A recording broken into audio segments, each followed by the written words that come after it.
Once upon a time, there's a man named Martin Luther King Jr. It's funny to think about because now I know his name so well, but at one time he was just a kid. Like maybe you're a kid watching this. Well, he was a kid too. Well, maybe you're a grown-up. That's okay too. Former kids are welcome here. I don't discriminate. Martin Luther King grew up to be a great man, of course. But things weren't all that great in the world while he was growing up. Not everybody was treated like they were somebody. And I believe that you should treat everybody like it's their birthday. But they didn't do that. People looked at the color of their skin. And that's how they decided if they were friends or not. Not cool, man. That didn't make him feel good. That didn't make anybody feel good. But his parents helped him grow up. He went to church. He learned about love. He grew up to be a minister to help a lot of people. He did all sorts of cool stuff.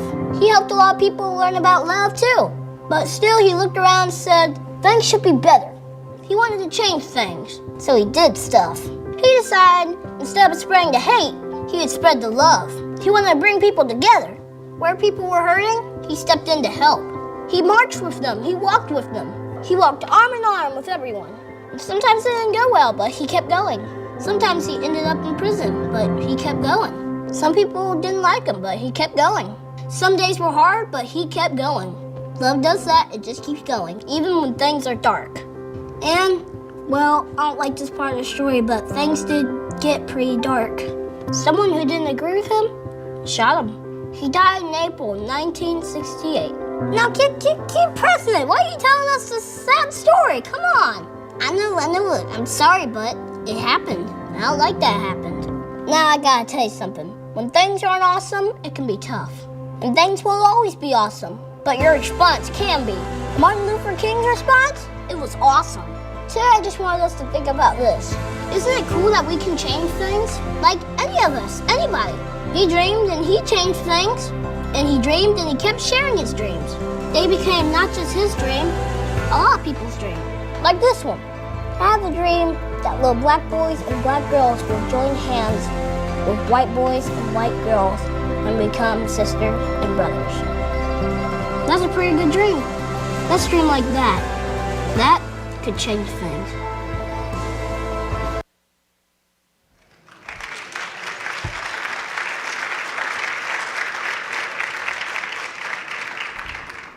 Good morning. Hey, y'all did it.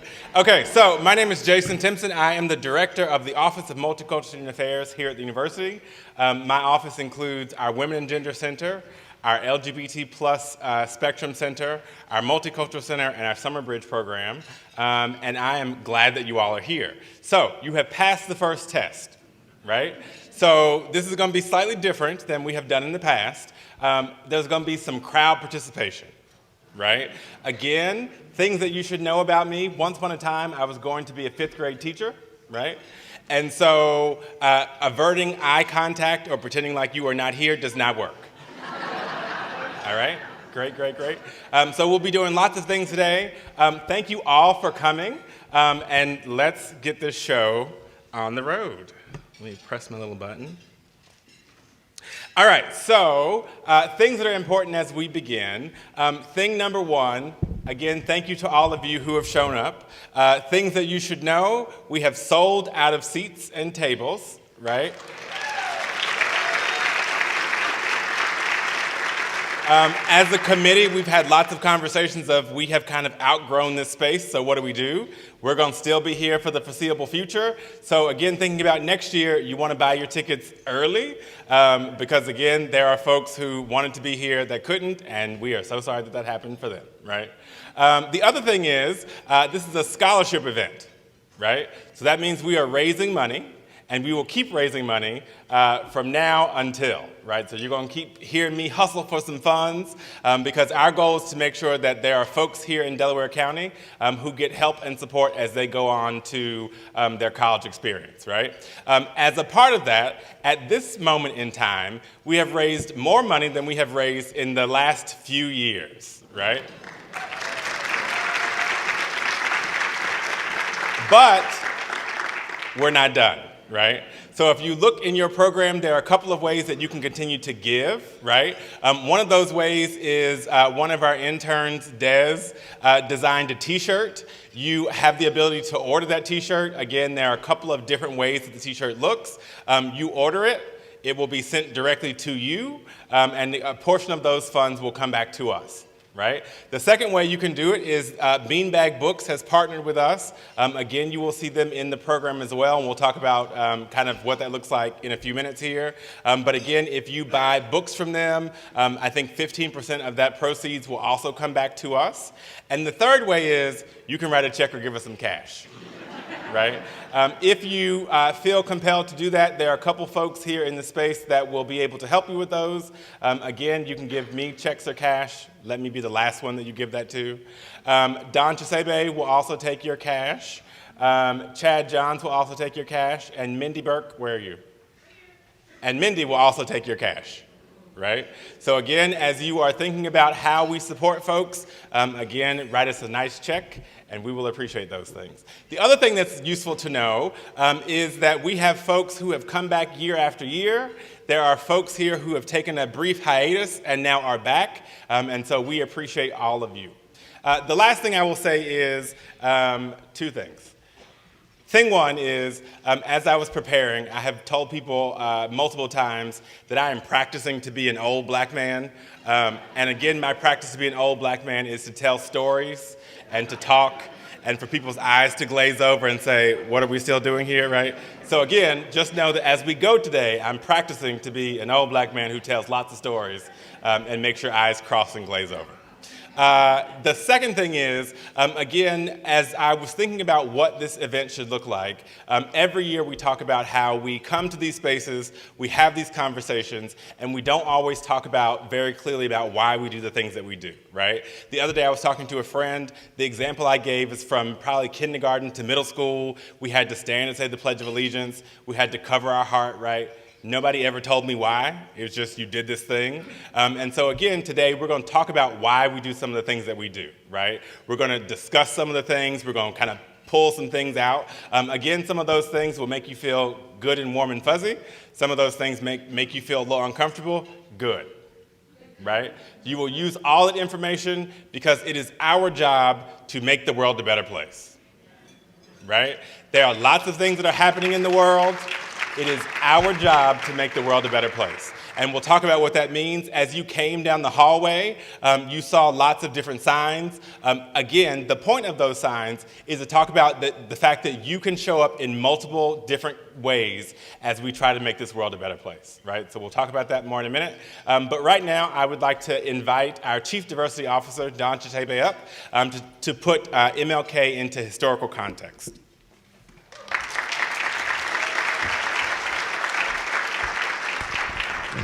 I'm a little shorter than Jason.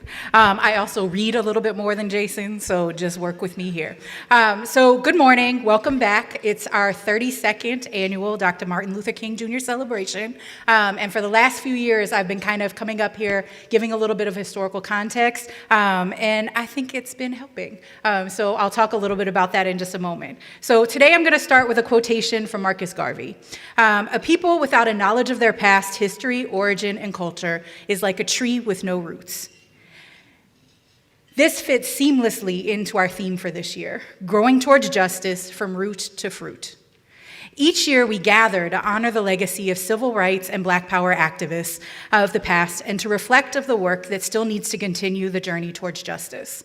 Last year, we explored the extraordinary contributions of figures like Pauli Murray. And this year, folks from the Unity Community Center recently announced a film series in partnership with The Strand that you'll be able to go to this February.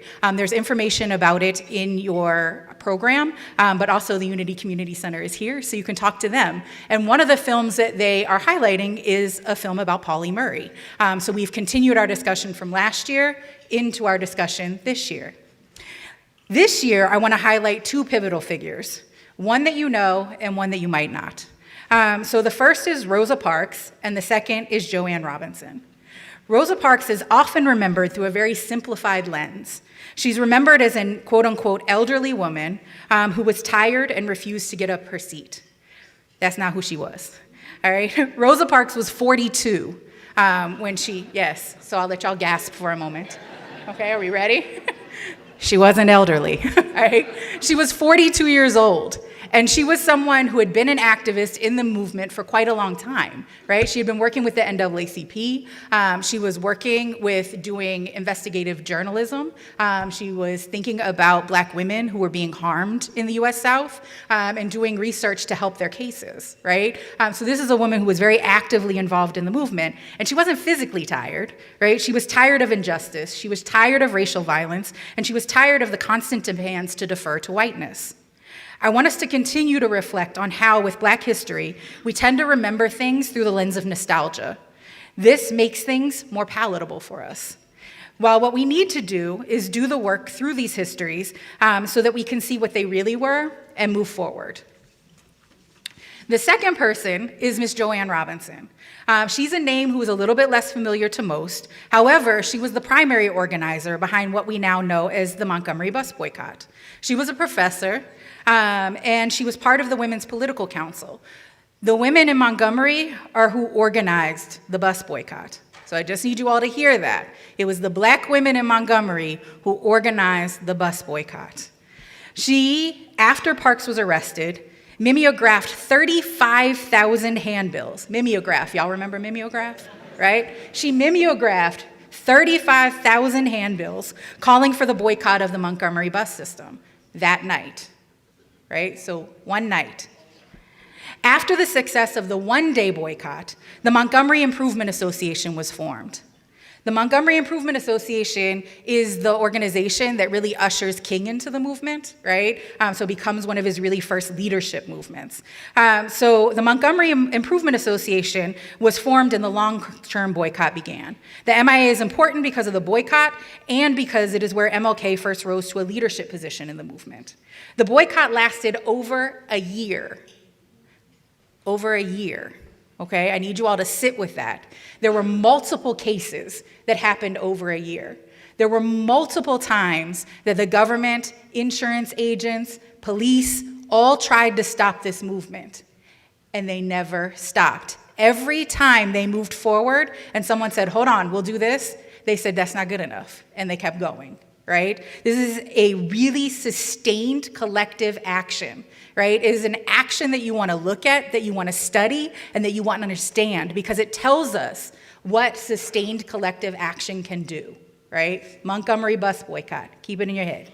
This reminds us that change isn't sparked by individuals alone. It requires communities coming together and persevering over time. Today, we are honored to have Dr. Valerie Lee with us. She is a mentor of myself. She's a leader and a trailblazer in higher education. She'll get a big, full intro in just a few, but I can't go without talking about her too. She has been transforming lives for decades in the classroom and outside as a faculty member, an administrator, a community activist, where she's consistently championed equity and justice. When I was in graduate school, she was always present, which is something I think about a lot now, right? I think about how many hours on the weekend she spent with us, whether it was at women's retreats, whether it was in the Hale Center, all these spaces outside of the classroom that I constantly think back to and am so grateful for, but I also realize how much of her time was spent putting into us. While I was in graduate school, she was always present. She was planting seeds of knowledge that continue to grow for me today, and I'm privileged enough to have her in the life of my children as well. And I wouldn't be here if it also wasn't for Dr. Coney King, who's sitting right here as well, who's yet another Black woman professor who was at the Black Studies department at Denison. And I had a student who interviewed her years ago for a course on oral history for social change. I learned so much through that interview. And so I don't think I've ever thanked you for doing that interview, but thank you. So as we move forward, I urge each of you to seek out the stories and contributions of those whom history has tried to erase. We must understand our history to shape our future. Which roots need to be pulled up and which ones need to be planted and watered. For hundreds of years, Black people have fought for justice in this country. It's our duty to honor their legacy, learn from their actions, and carry their work forward. So let's continue to water the roots of change together. Thank you.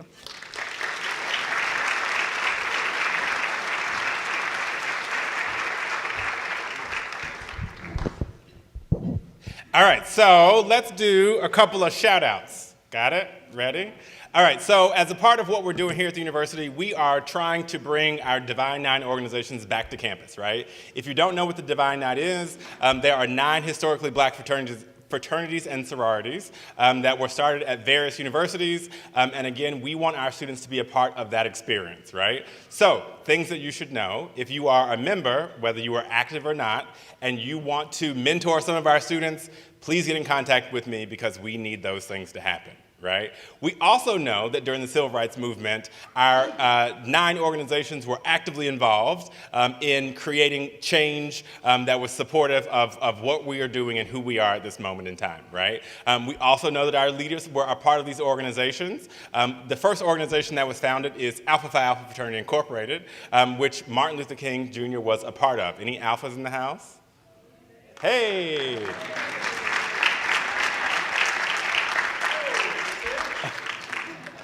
After Alpha Phi Alpha was Alpha Kappa Alpha Sorority Incorporated. Again, they were founded, and notable folks, again, Rosa Parks, Coretta Scott King, Bernice King, again, Martin Luther King's daughter, again, all members of Alpha Kappa Alpha Sorority Incorporated. Any ladies of Alpha Kappa Alpha in the house? Hey, got one in the back?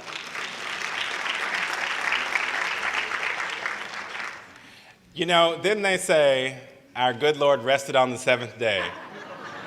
But before he rested, of course, he created Kappa Alpha Psi Fraternity Incorporated, right? Again, the grandest organization, not biased because I'm a member of the organization, right. Any other brothers in the house? Kappa Alpha Psi, me? Oh, fine, right, it's good. After Kappa Alpha Psi, we have Omega Psi Phi Fraternity Incorporated. Again, when we think about the connection, all of our founders were connected in some way.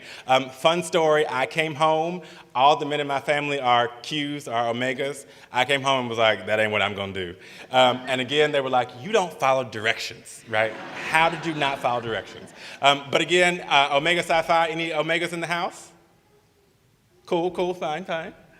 Next, we have Delta Sigma Theta Sorority Incorporated. Again, 1913, the Deltas have been on the leading edge of change from the start, right?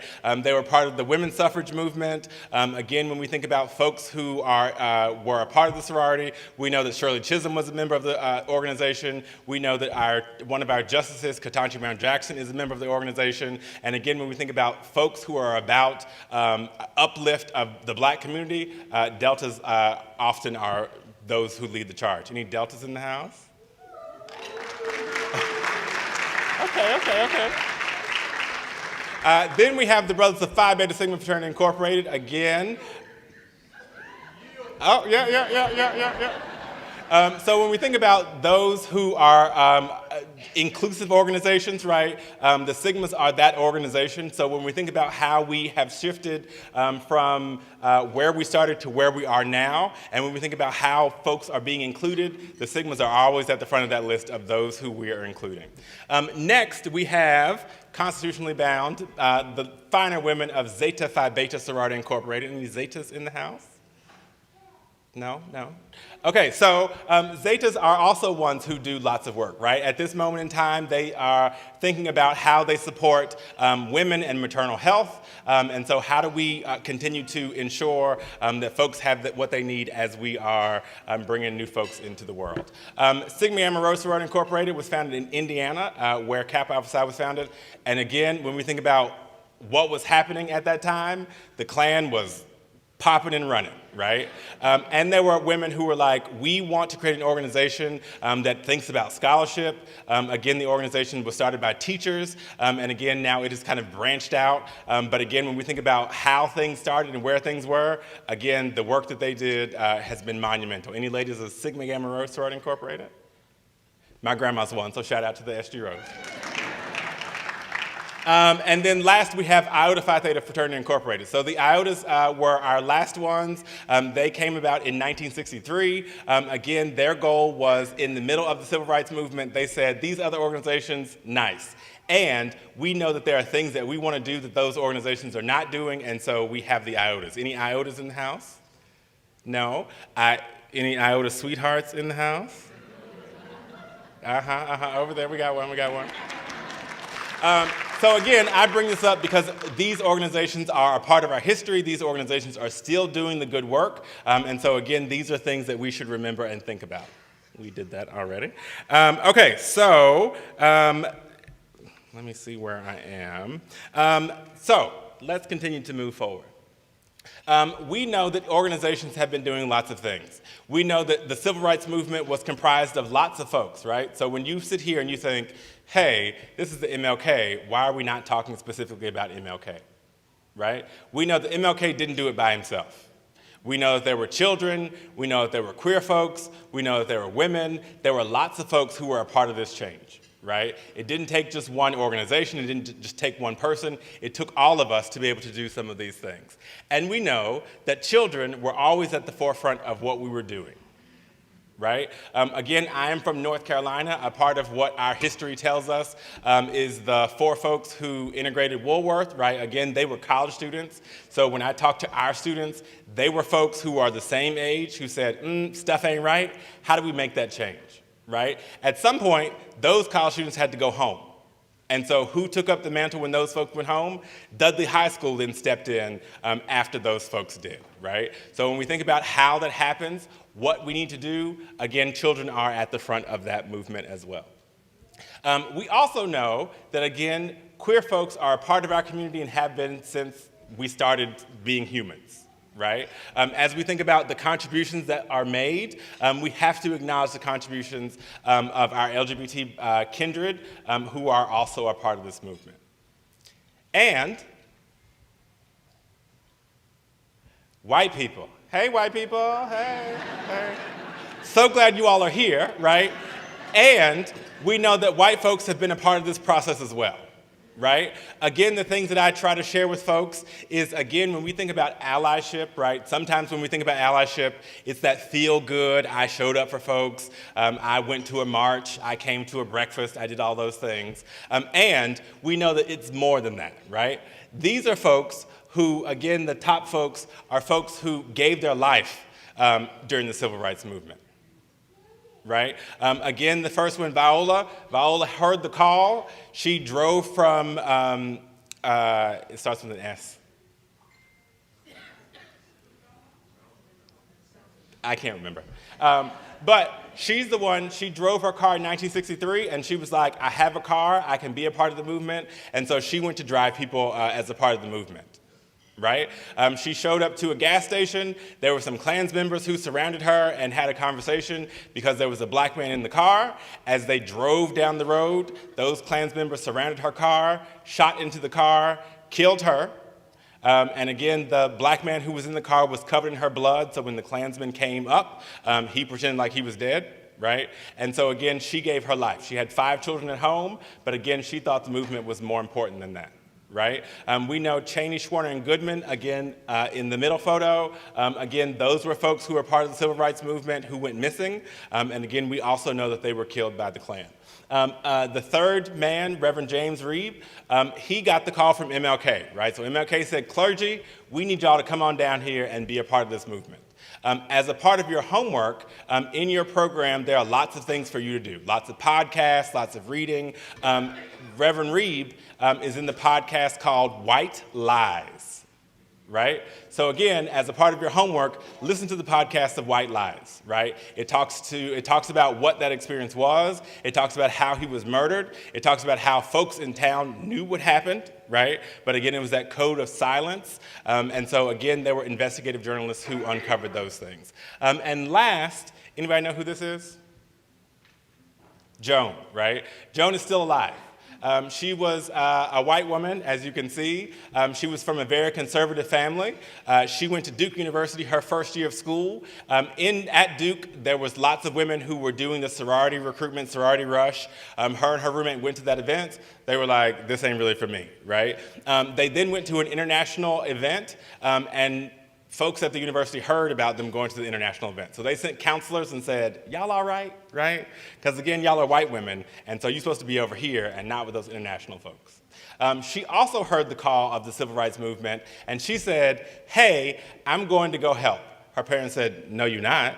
And she said, I am.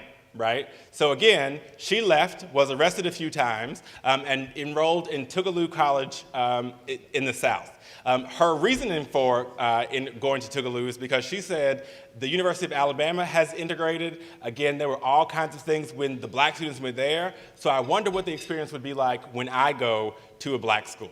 Right? She went to the black school, she did the good work, she hung out with lots of women in that space, and she knew my job is to be supportive of other folks, right? There were some women there that she hung out with. They were members of Delta Sigma Theta Sorority Incorporated, and they eventually invited her to become a member of Delta Sigma Theta Sorority Incorporated.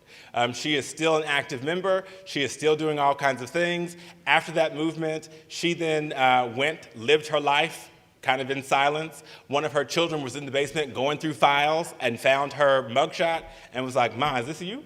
And she was like, yeah. And he was like, well, why did you never tell us that this is what you did? And she was like, well, you ain't never asked me. So again, I ain't tell you.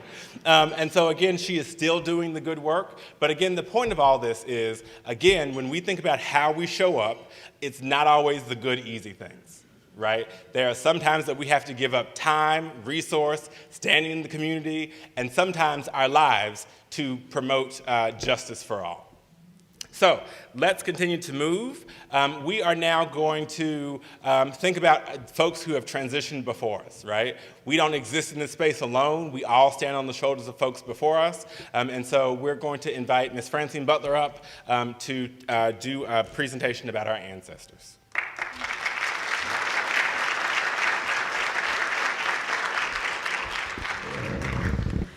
Oh, good morning, one, and good morning, all. Yes, I'm Francine Butler. My affiliations in the community are Community Arts Network, Delaware African American Heritage Council, Delaware Arts Council, Delaware County Historical Society, Martin Luther King Celebration Committee, Melvin Van Peebles Symposium Committee, Rutherford B. Hayes Heritage Council. I'm a former Delaware City Schools teacher, and I'm often a performer with Arena Fair Theater. I've been asked to pay tribute to community elders and ancestors, and they are the ones that started many of those organizations that I just named and that I'm now carrying forward. I'm going to do that thing, that audience participation thing now.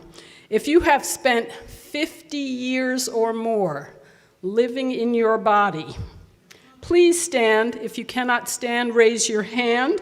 If you cannot raise your hand, ask a table mate for help.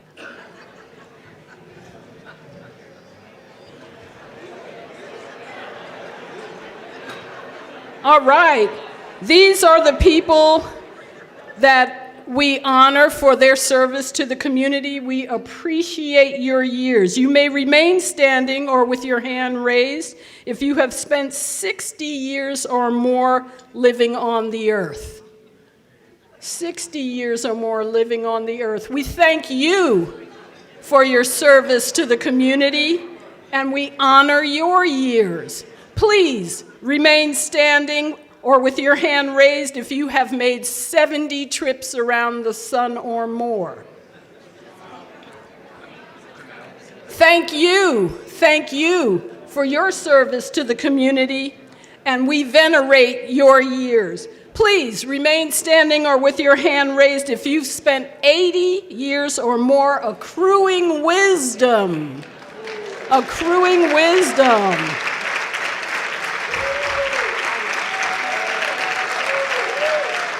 We revere your years and we thank you for your service to the community. Remain standing or with your hand up if you have spent 90 years or more housing the human spirit within your body.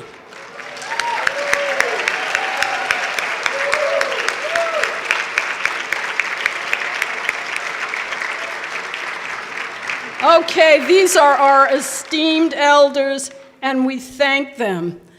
There's a saying that says there is no royal person who has not a slave among their ancestors, and there is no slave that has not a royal person among theirs.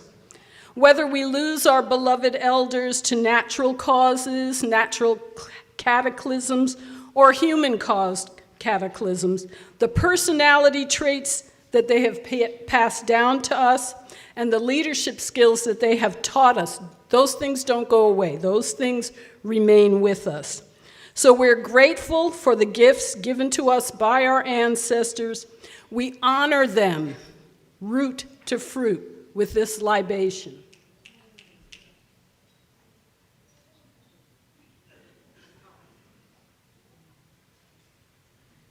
We thank them. Let us all prosper.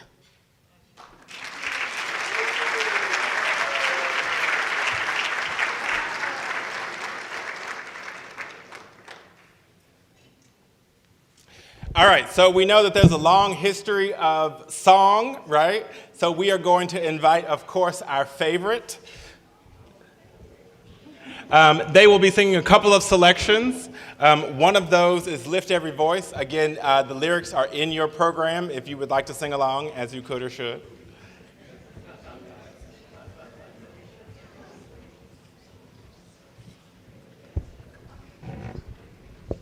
So again, we mentioned before, thinking about how you can enter the space and things that you can give. One of those things, everybody's not meant to be on the front lines, right? Some of us are meant to document things. Some of us are meant to perform art. Again, all of those things are a part. And so again, that is why we have this group here, because again, thinking about how folks should be a part, there is room for all of us in the movement.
his legacy and, you know, the nonviolent methods that he used.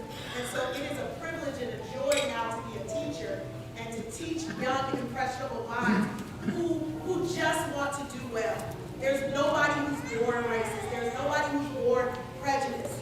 And so it is a beautiful thing when we can come together and we can accept one another's differences and we can love one another. That's what it's all about. If we're going to make it to the kingdom of heaven, that's what we have to learn, to love one another as Christ loves us. So we hope that you guys enjoy and sing with us, worship and praise with us. With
I would not be a sinner.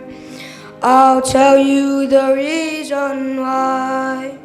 I'm afraid the Lord might call my name, and I wouldn't be ready to die.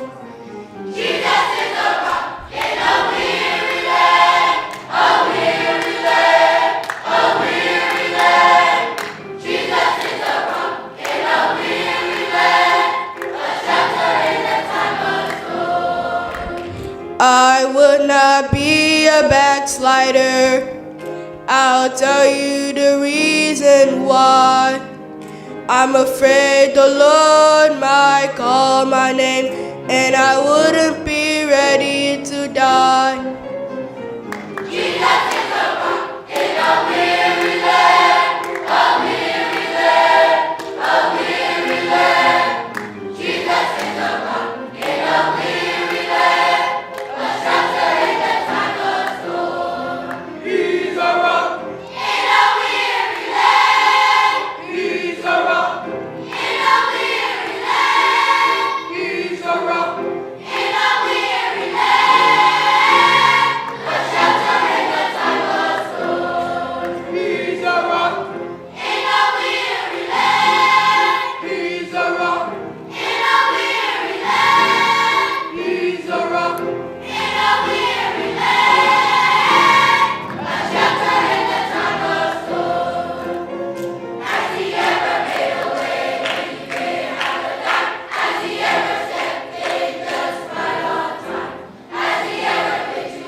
All right, so I was looking at the clock, and again, my old black man needs to speak a little faster so that we can get moving.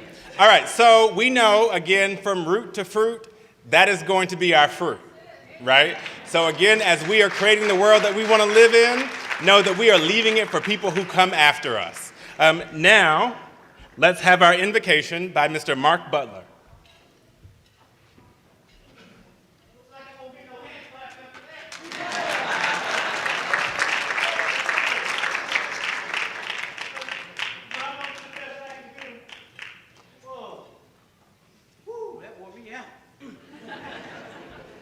All right. Well, praise the Lord, everybody. Shalom alaikum. Assalamu alaikum. Namaste.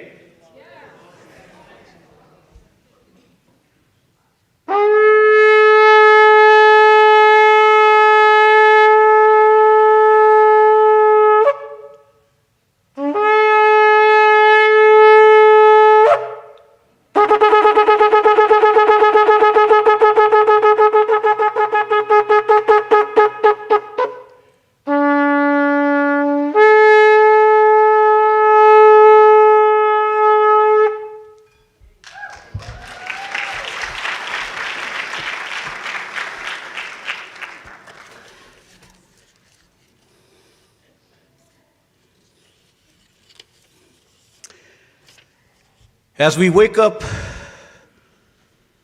our consciousness, as we let that trumpet sound in your hearts, oh, my beloved one, we thank you for allowing us to hear your grace this morning. Oh, beloved one, we continue to put our trust in you. Beloved one, continue to show us the way to go. For we all lift up our souls to you.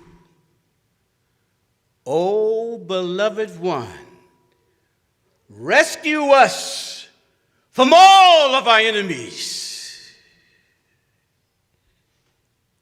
For in you, beloved one, we hide ourselves.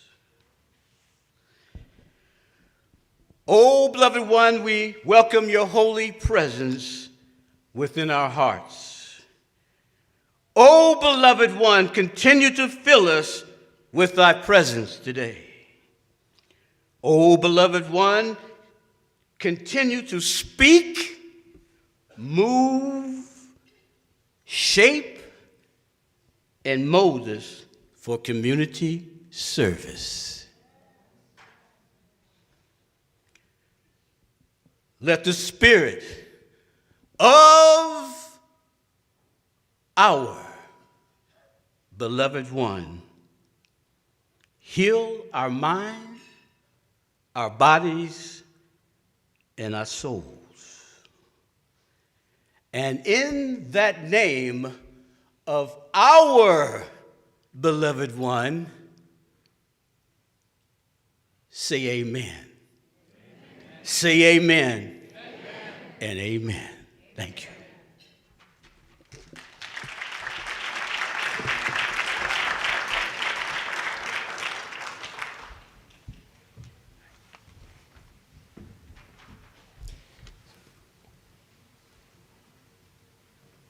All right. So, as we are continuing to move forward, we need to acknowledge that leadership is important, right? We are in the time here in the great state of Ohio where folks are passing laws that are dictating how people should show up in the world, right?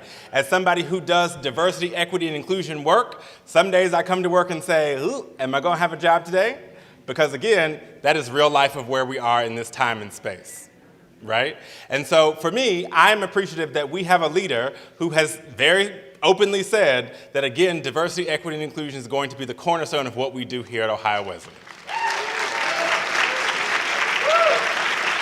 So, without further ado, I'd like to bring up our president, our 17th president, Dr. Matt Vandenberg.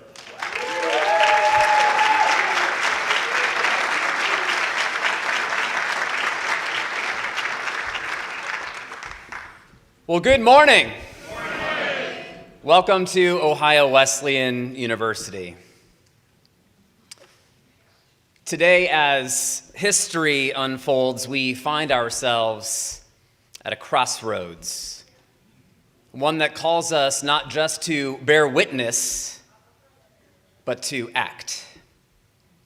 It's meaningful and uplifting to be in friendship and fellowship with so many partners on what is, in every sense, a consequential day in American history.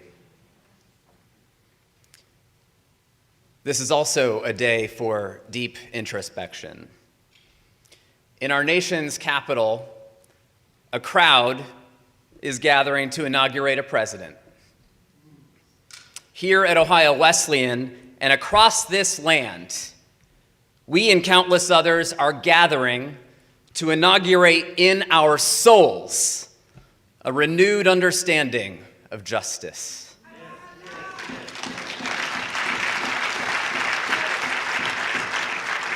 A deeper commitment to shared humanity and the spirit to meet the challenges of our time.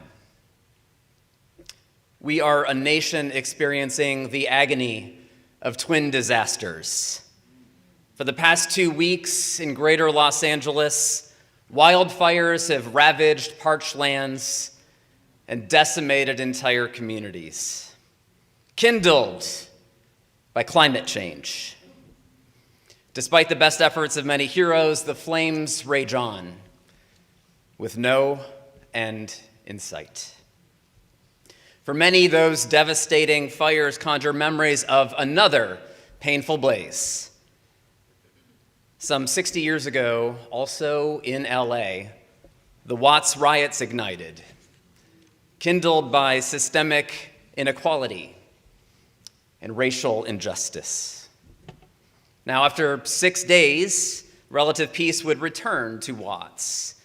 But despite the best efforts of many heroes, the embers of hatred and injustice continue to smolder throughout our nation with no end in sight. Both disasters, I would submit to you, are man-made.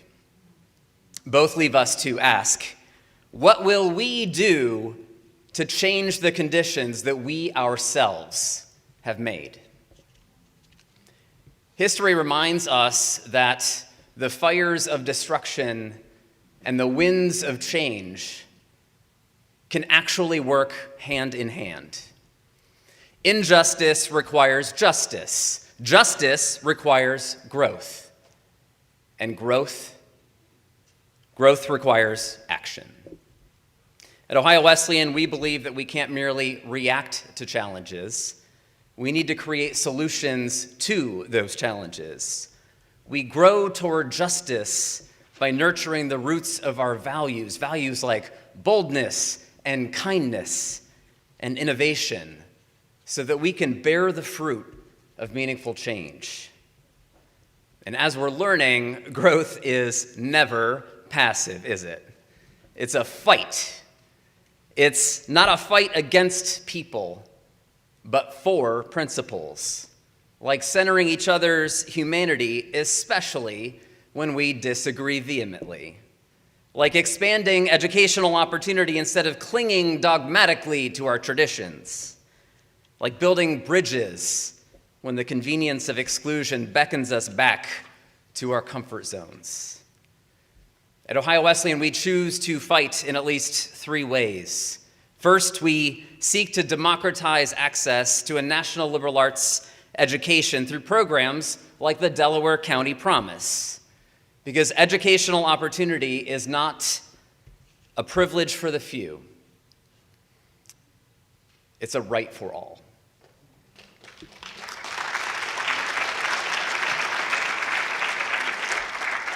Second, we embrace humility and respond to criticism with intent. We know that we are not perfect. And through initiatives like our sister school relationship with Claflin University, We commit ourselves to learning. We commit ourselves to growing. We commit ourselves to improving. We commit ourselves to doing better. And third, we engage in constructive dialogue across difference, especially, and I mean especially, in moments of pain. As one of the first colleges in the United States of America to offer free, formal, constructive dialogue training to all students, faculty, and staff, we lean in, not away, when perspectives clash. The fight for justice is not easy, but if we seek inspiration, we do find it. Researchers around the world have observed that a remarkable thing happens when birds begin to experience the effects of climate change. When birds sense the rising temperatures, do you know what they do? Instinctively, they move to higher ground. Likewise, when the flames around us grow too hot, we must spread our wings and seek new heights. Now, to be clear, a move to higher ground is not retreat, it's resolve. It's the moxie to create a new climate. It's the generosity to leverage all that we have so that all can have more. It's the poise to remember that when others go low, we must go high. So together, let us rise, because higher ground, that's where justice grows. And as we climb upward, we remember that we serve not ourselves, but something far greater. Our work is a relay race to be won across time, across the generations. So let us plant seeds today for a better tomorrow, even if we may never enjoy the full harvest. On this day of introspection, we remember that the fight for justice demands our very best. So let us do right and fear not. Let us find higher ground, and let us embrace all of our work, from root to fruit. Because, my friends, those roots will take hold. Those trees of justice will soon grow, and in time, those fruits will nourish us as we reach even higher.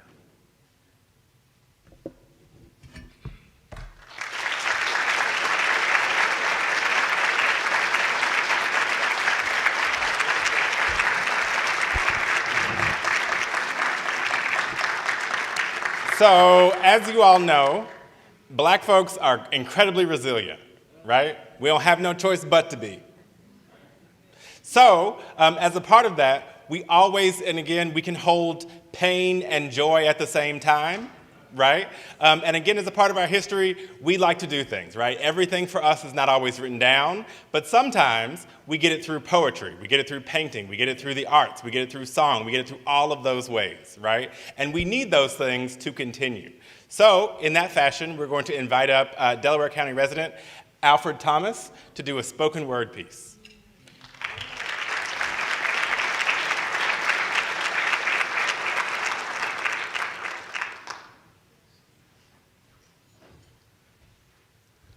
Good morning, everybody. Good morning. This piece that I have put together for y'all today is called Follow the Leader. I'm about the King's business. Can I get a witness? God gave me everything I need to represent this. Character, wisdom, grace, and faith. The power I embody can't be replaced. Given these words is my destiny, or test telepathy. The rhythm in the rhymes is my own special recipe. Get your mind right, if you want to stand next to me. I'm trying to birth a nation of scholars with mental weaponry, morals and integrity, commitment to their legacy. Teaching a better vision of the world is a necessity. See, I'm a leader of the new school, so you can either fall in line or fall back, because I ain't putting up with no drama or no bull crap. I'm here to guide the youth to the truth and the hard facts. And leading by example, it's the only way I'll start that. The love and affection for my people is where my heart's at. The purpose for my life is to walk as Christ and always give back. The B attitude in Matthew, how we shall all act. Time waits for no one. Pray and keep your spirit intact. I'm hoping that you follow my lead and do it ASAP.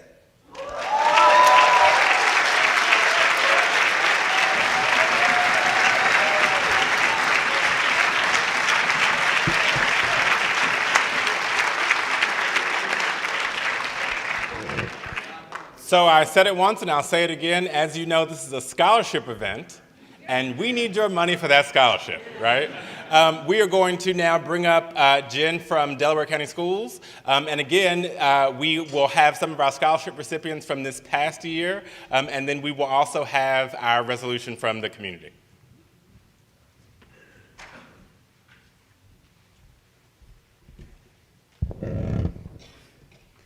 Good morning. It's such a privilege to serve on this committee and to be in this space this morning with everyone and to hear the inspiration as we think about our community especially. And I do want to acknowledge our community leaders who do play a role in nurturing the place where we live. We want to give special thanks this morning to the City of Delaware, our city council, and our county commissioners who have both submitted to us proclamations identifying today as an important day in Delaware County especially, and also identifying their commitment to furthering the work within our community. So I would love for our local leaders to stand. I know our mayor is here, our city leaders, county officials, if you're here, please stand and be recognized for the work that you do for us.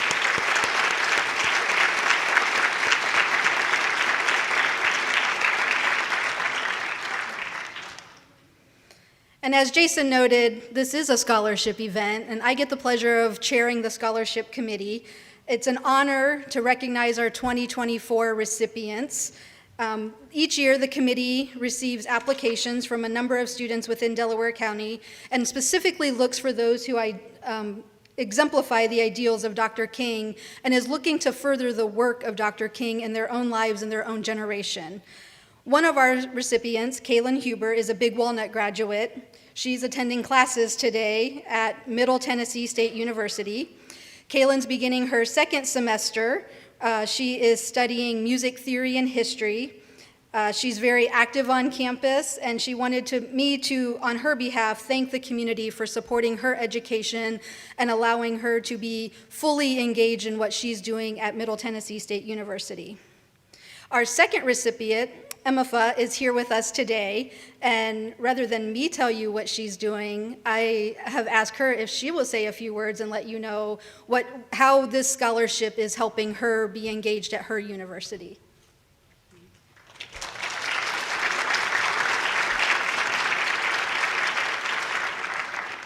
Good morning, everyone. My name is Emifa, and I am a first-year biological science major at Ohio University.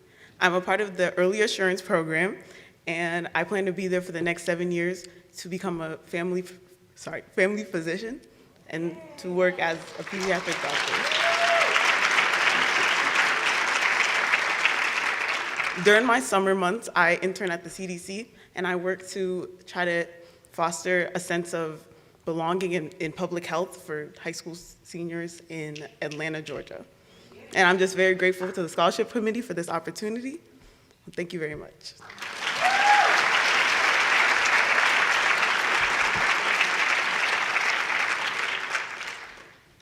As you can see, the future is so bright for us, and this is why we do part of what we do. In addition to recognizing King's legacy and the work before us, supporting the next generation of students is very important as well.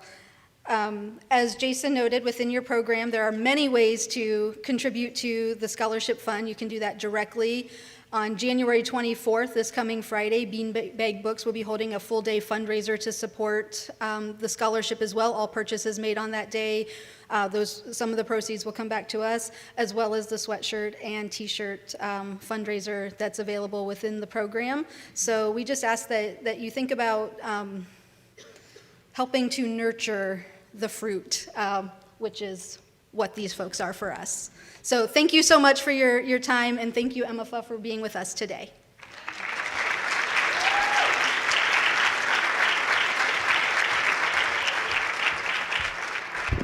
All right, so my last story, because again, I'm killing your time.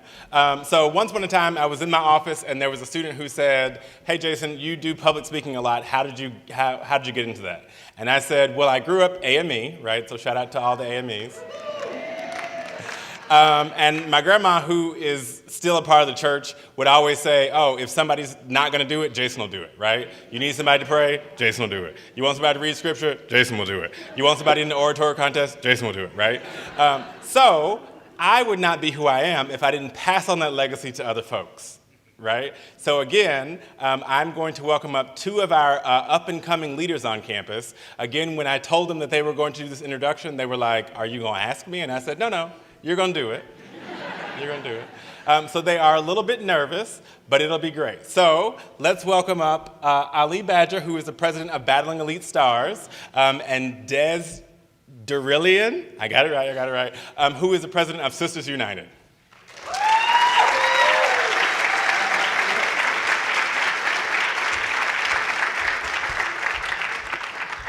Good morning. Dr. Valerie Lee is a distinguished scholar, author, and retired English professor from The Ohio State University. Her academic career spans decades, during which she made significant contributions to the fields of African American literature, folklore studies, and gender and sexuality studies. Dr. Lee earned her PhD from The Ohio State University and served as professor at Denison University for 15 years before joining Ohio State in 1991. Throughout her career at Ohio State, she held several leadership positions, including Chair of the Department of Women's Studies, now Women's Gender and Sexuality Studies. Chair of the Department of English, 2 terms. Interim Chair of the Department of African American and African Studies. Chief Diversity Officer and Vice Provost of Diversity and Inclusion, a 5-year term. And lastly, Vice President of Outreach and Engagement, a 3-year term. Her scholarly work include authoring notable books such as Sister Locking Discourse, Race, Gender in the 21st Century Academy, finalist for the 2021 Forward Indies Book of the Year Award in Education category. Granny Midwives and Black Women Writers, Double Dutch Readings. She also edited the Prentice Hall Anthology and African American Women Literature. She co-edits the Ohio State University's press book series, Black Performance and Cultural Criticism, with E. Patrick Johnson of Northwestern University. Dr. Lee's teaching portfolio included courses on women writers of the Harlem Renaissance, postmodern slave narratives, Toni Morrison, critical race narratives, and the women writing of the Civil Rights Movement, among others. Her excellence in teaching and service has been recognized with prestigious awards, such as the Ohio State University Alumni Award for Distinguished Teaching in 1993. Ohio State University Faculty for Distinguished Service in 2006. The University Distinguished Service Award in 2018. YWCA's Women's of Achievement Academy induction in 2005. And lastly, Association of Department of English, ADE, Francis Andrew March Award in 2019. Dr. Lee has actively been involved in the Columbus community, serving as Executive Director of Womanist Readers, a prominent reading group, for 32 years. Dr. Lee's work draws inspiration from African American storytelling traditions, addressing issues of race, gender, social justice, academic labor, and leadership with clarity, intimacy, and humor. Her contributions to higher education, and literature continues to influence scholars and students alike, making her a respected figure in her field. Please give a warm welcome to Dr. Valerie Lee.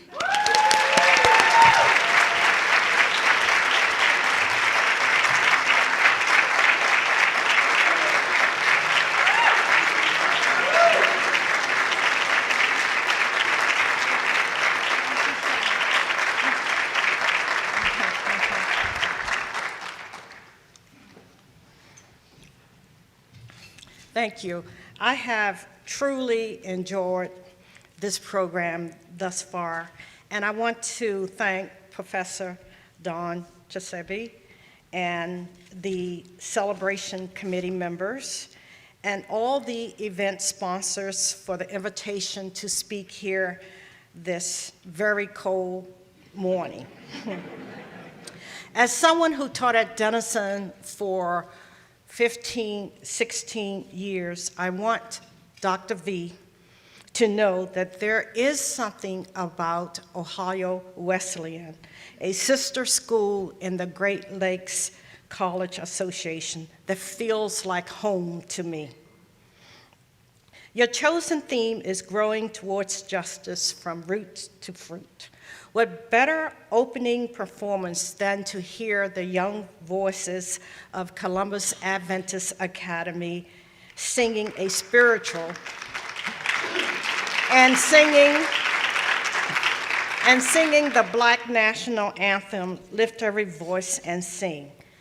As a pastor, when Dr. King heard African American songs and praises, he likely recalled the text, "By the rivers of Babylon, we sat and wept when we remembered Zion. There on the poplars, we hung our harps, for there our captors asked us for songs.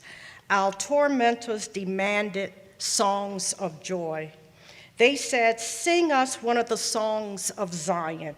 How can we sing the songs of Zion while in a foreign land? On this MLK Day, let me bring home this scripture.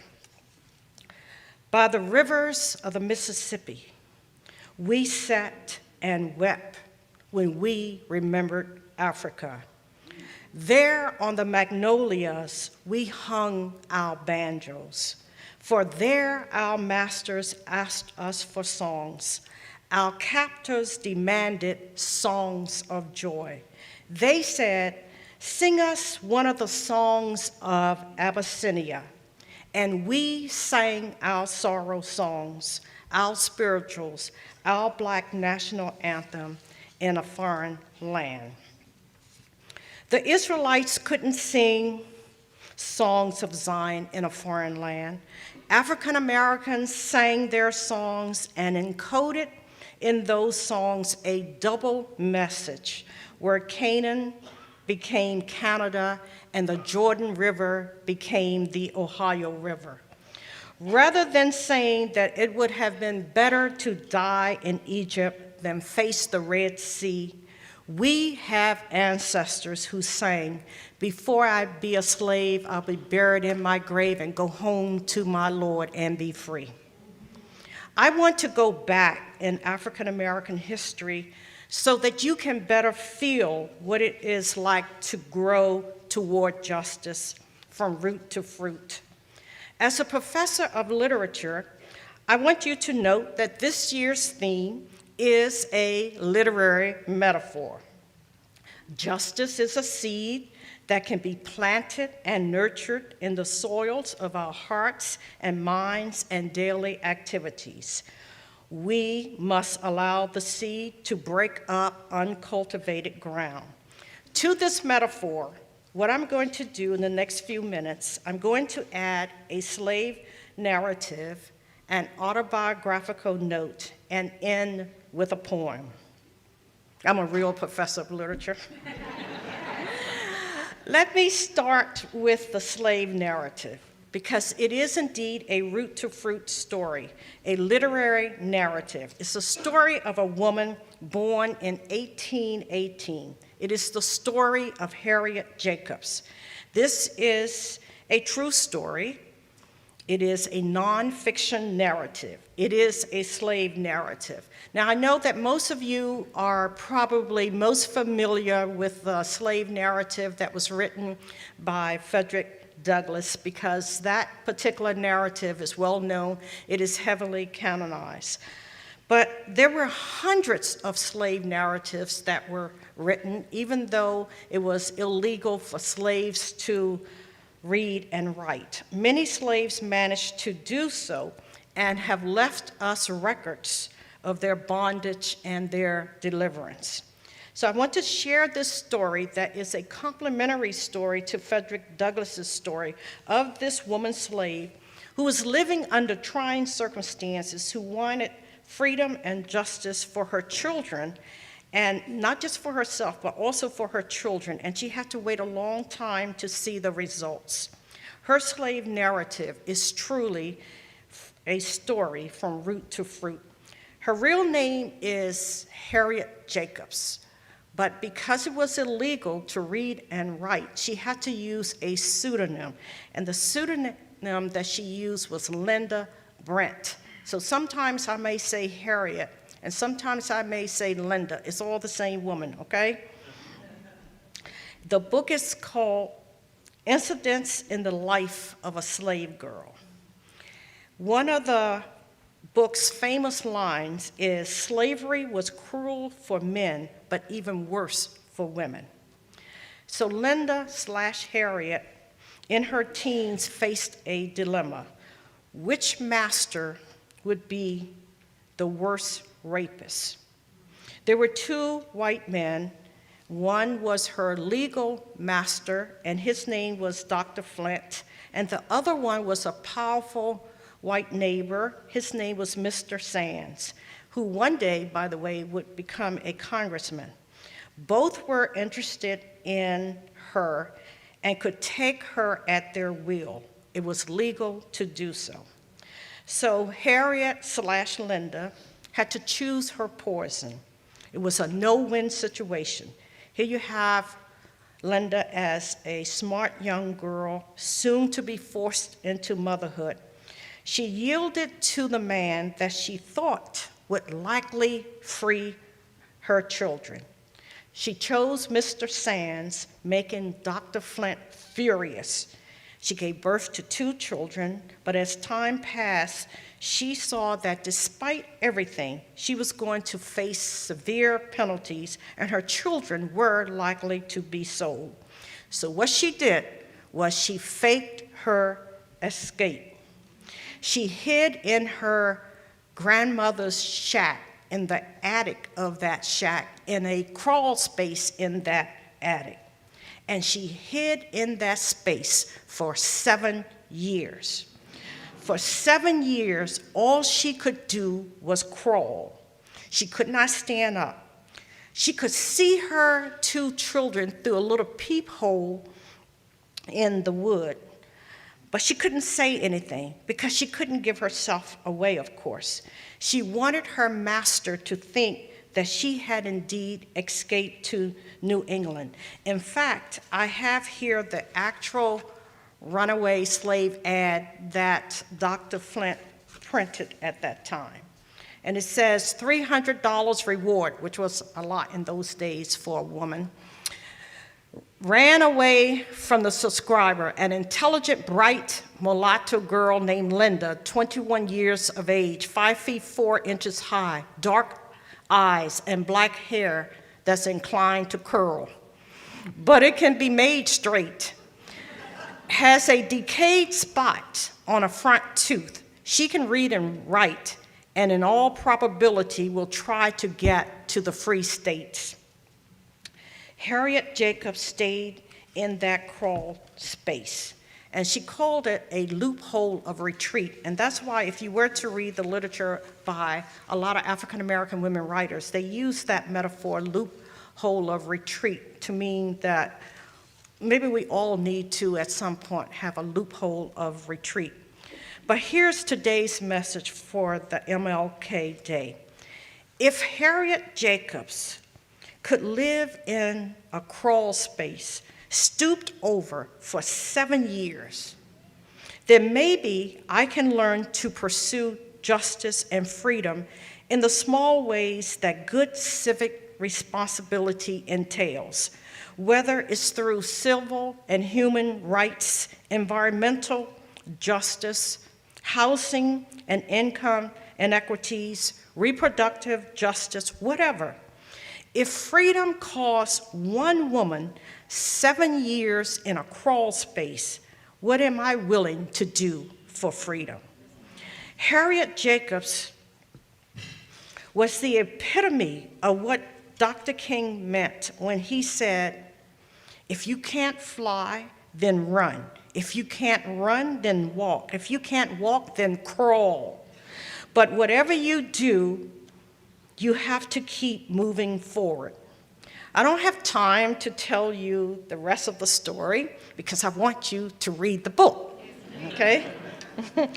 But know this, although the journey was hard with all kinds of disappointments, Harriet eventually escaped. She crawled forward, so to speak, and was able to free her children.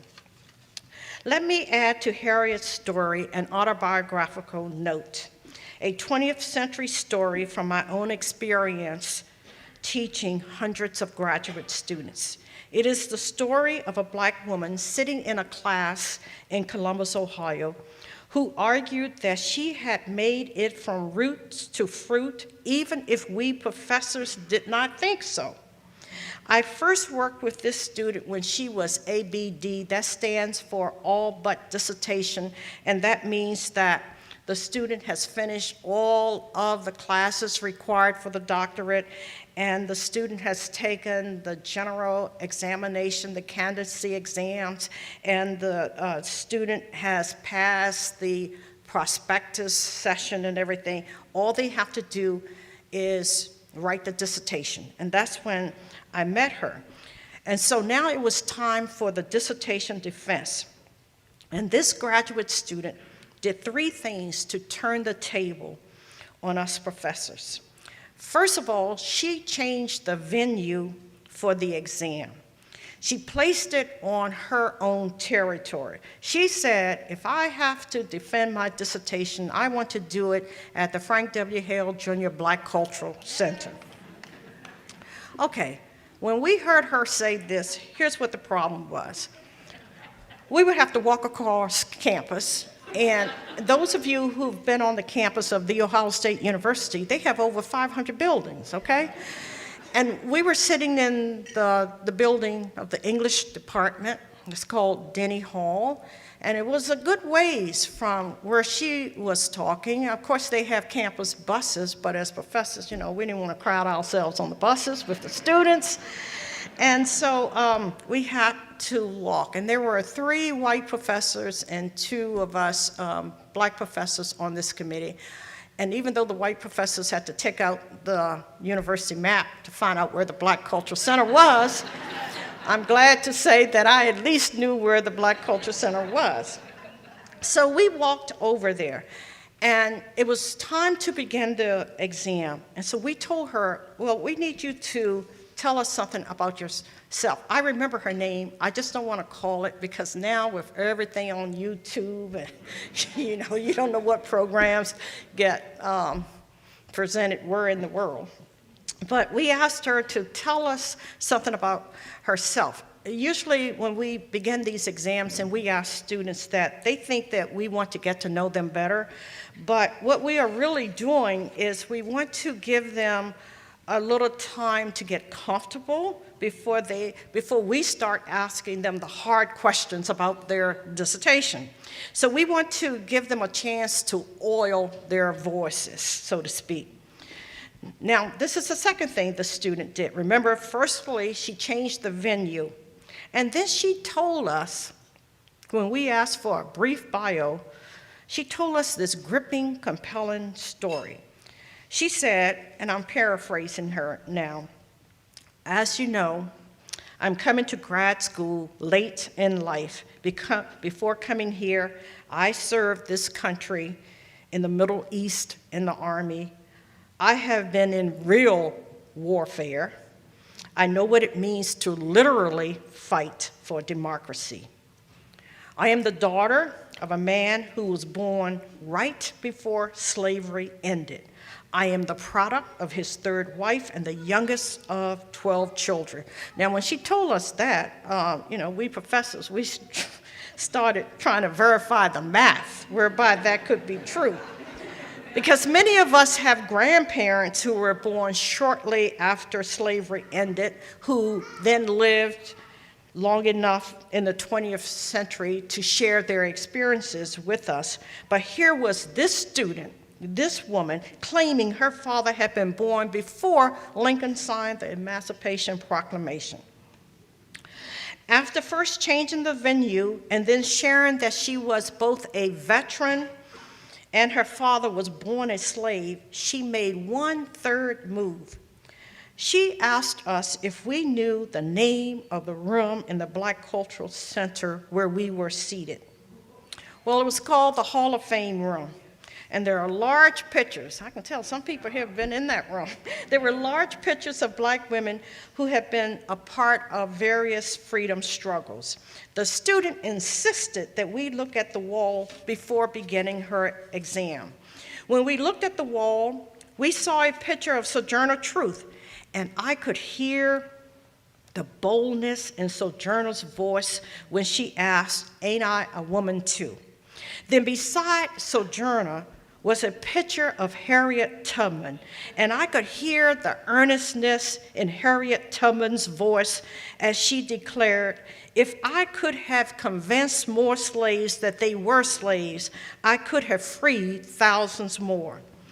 Then there was a portrait of Fannie Lou Hamer, and I could hear the fatigue in Hamer's voice when she sat at the 1964 National Democratic Convention and said, "I'm sick and tired of being sick and tired." Then we saw a portrait of Shirley Chisholm, and I could hear the moral timbre, the sassiness in her voice when she said, "I'm unbought and unbossed." There on the wall was a portrait of Coretta Scott King, and I could hear Coretta saying, "Struggle is a never-ending process. Freedom is never really won. You earn it and you win it in every generation." After instructing us to look at the wall and the portraits, our dissertation student then told us that regardless of whatever we decided that day, regardless, she had already won her victory.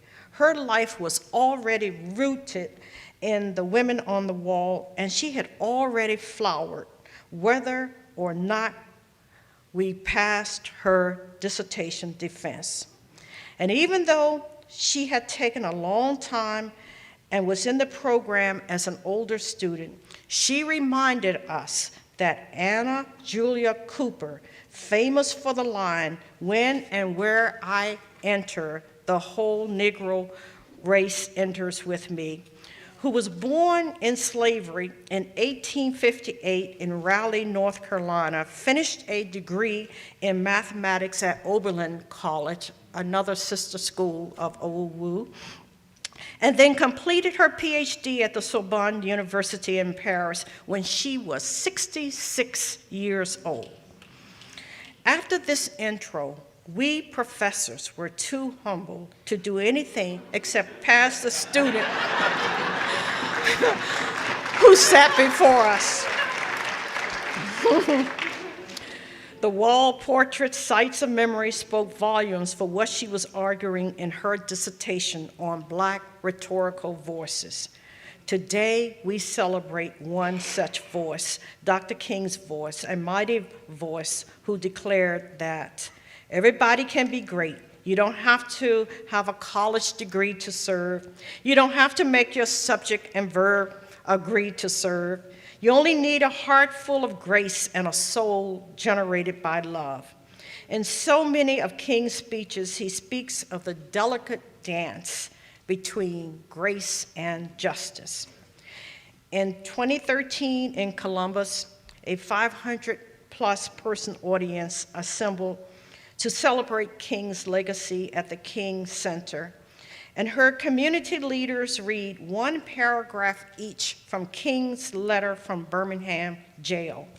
The group of readers were very diverse. Urban Meyer, then head coach of the OSU football team, Janet Jackson, then president and CEO of United Way of Central Ohio, Les Wexner, then chairman and CEO of L Brands, Joyce Beatty, U.S. Representative, E. Gordon Gee, emeritus professor of OSU, Stephanie Hightower, CEO of Columbus Urban League, Michael Coleman, then mayor of Columbus, and many others of us, each of us reading the one paragraph from King's letter that best resonated with his or her life experiences.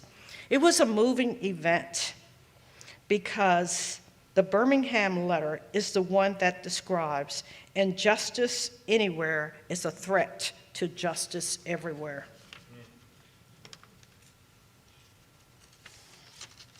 In closing, there are memorial sites and statues of Dr. King throughout our country and internationally. I have a special fondness for the 35-acre Atlanta site. I like walking down Auburn Avenue with his shotgun row houses and visiting Martin's Boyhood House in what's called the Sweet Auburn Historic District. There's Ebenezer Baptist Church, where King and his father were pastors. There's the International Civil Rights Wall of Fame with Gandhi and others. But there is also, next to Freedom Hall, a peaceful, reflecting pool with an eternal flame. And on top of the pool are the shared tombs of Martin and Coretta, tombs on water where you can hear justice rolling down as waters and righteousness as a mighty sea. It is from a 1967 MLK speech, Where Do We Go From Here, that he spoke to today's theme, Growing Towards Justice from Root to Fruit, where he reminded the audience that the fight for civil rights has not reached full bloom and asked, what is ahead, chaos or community? Civility seems to be off the table. Inclusive excellence is being dismissed. I can hear King saying nothing in all the world is more dangerous than sincere ignorance and conscientious stupidity. I can hear him saying true peace is not merely the absence of tension, it is the presence of justice. And yes, the arc of the moral universe is long, but it bends toward justice. Let me end with a poem that I think is fitting for these times. This day when there still is so much uncertainty for the marginalized, the outcasts. This day that King would call the fierce urgency of now. This day when so many are worried about civil and human rights, diversity of color and creed, and justice and decency. The poem I am about to share that surely was known to Dr. King because it uses the root to fruit, the seed to flower metaphor, is by Harlem Renaissance giant Langston Hughes and is titled Democracy. Democracy will not come today, this year, nor ever through compromise and fear. I have as much right as the other fellow has to stand on my 2 feet and own the land.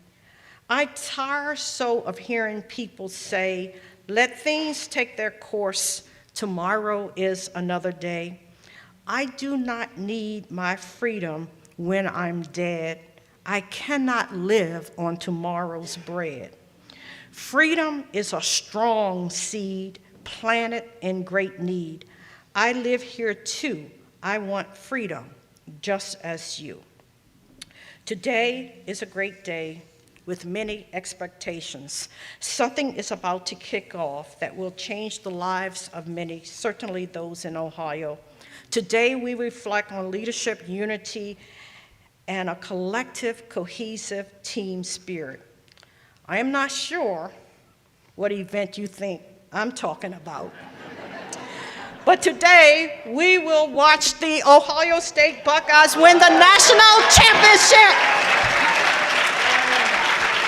Go Bucks!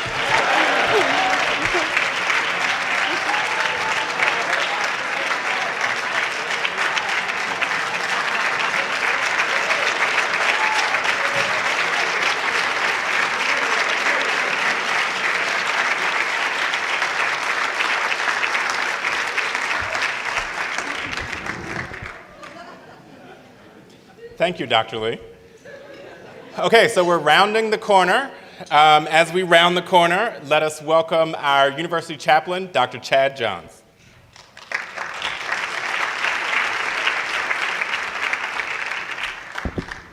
Good morning, everyone. As Jason reminded us earlier, I think it's always important to remember all those who've been involved in this work, and to remember that the civil rights movement has always been a collaboration between the Black church and the white church, Judaism and Islam, atheists and agnostics, and so many more. And so as we close today's celebration, I want to invite you into a moment of prayer, or if you claim no faith as your own, into a moment of reflection. But as we do this, I want to invite you to pray or receive this benediction with your eyes open, because I think we are not in a season of closing our eyes. I think we are in a season of wading in and troubling those waters. So will you join me? As we face an unknown season and carry an ever-present past, may we root ourselves in conviction that we might take nourishment from the truth for which we struggle. Empathy, that we might intertwine our lives with those of our neighbors. And rest, that we might have strength to grow again tomorrow. May we grow into people who can consider ideas that make us uncomfortable, into people who can join communities with whom we can learn, and into people who can nudge the moral arc of the universe towards justice. And may we bear the fruit of wisdom, to know how to navigate difficult times and places. The fruit of courage to live deep in our hearts and face whatever comes. And the fruit of connection to live and love and celebrate together. So may we be, rooted and growing, blooming and thriving, together in a glorious garden of justice and belonging. Amen.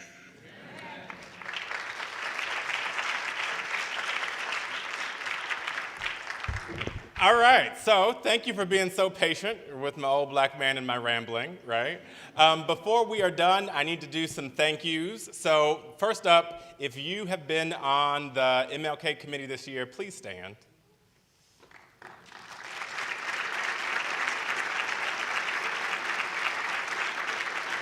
So you ought to know that when I accepted the position to be chair this year, I told the committee, again, I want to do all kinds of things, right? I wanted Beyonce to come out of the floor. I wanted there to be sparklers, all those things.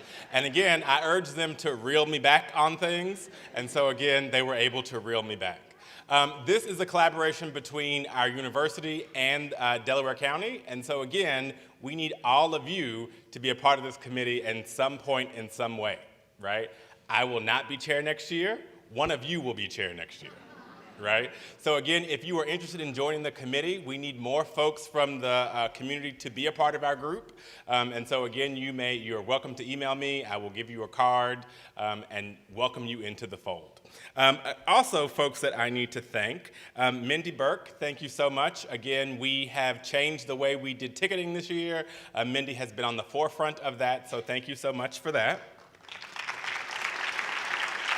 As always, so when I joined this committee 4 years ago, Deborah Lipscomb, Miss Deb, was on this committee, and she has been guiding us, right? Again, she was not able to be on the committee this year, but again, we've had lots of conversations of, what would Miss Deb say, right? Does this make sense? And so again, we want to make sure that we thank you. We know that you are moving from where you are to North Carolina, good state. And again, we don't want to clutter your life with more things, but we will send you a token of our affection. And so thank you for being a part of us for the last insert number of years. So thank you. We also need to thank AVI, and I think it's Shanice Catering, right? So again, our food and then our chicken and waffles. So thank you to those folks. And then again, one of our alum, Khadijah, is in charge of Dee's cookies. And so again, the materials you have in the back, again, there's information about why the cookie is the way it is. And so please make sure that you take some of those as you go. Please don't leave any. And again, we thank you for that. And then, last thing, again, I haven't said it before, but this is a scholarship event. And so again, we need you to give what you got. Right? And so there are lots of ways to give. If you would like to write us a check, we can take those. Again, t-shirts and books. In your program, we wanted to make sure that you do something, right? So it's not just enough that you came here and you sat and it was a nice time. Do something, because doing nothing is not an option.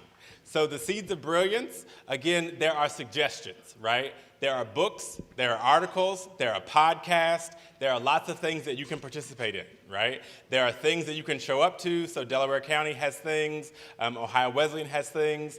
In the next 365 days, do something, right?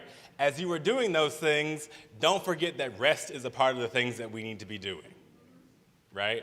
So again, when you get the chance, take a nap. When you get the chance, do nothing, right? Because again, we need you to be a part of this fight, and again, rest is how you are going to do those things. I'm trying to think am I leaving anything out, committee? Good. Oh, yes. So again, I have professional crushes, right? My professional crush is DJ Trub, right? DJ Trub will show up whenever. Again, amazing. So we appreciate all that DJ Trub has for us. DJ Trub will be here for the next hour. So again, if you want to stay around, because again, there's inauguration that's happening. So if you want to stay around and watch the inauguration, you can. But again, we will have lots of things that are happening. So for the next hour or so, we will be in this space. We will be streaming the inauguration. We'll be listening to lots of good music and communing, doing all those things. But I have been Jason Timpson, your host and your chair for this year.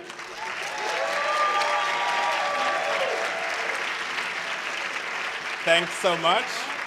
And I can't wait to see how you continue to make the world a better place. I will leave you with one last thing. There is a quote by Dr. Bernice King, MLK's daughter. She says, in her tweet once upon a time, she says, "Kindness matters, but kindness does not equal justice. Civility counts, but calling for civility is not the humane response to injustice. Justice is. Love is essential, but love is not a passive weeping bystander. Love puts in the work," right? So again, put in the work of love. Thank you so much, and enjoy your day.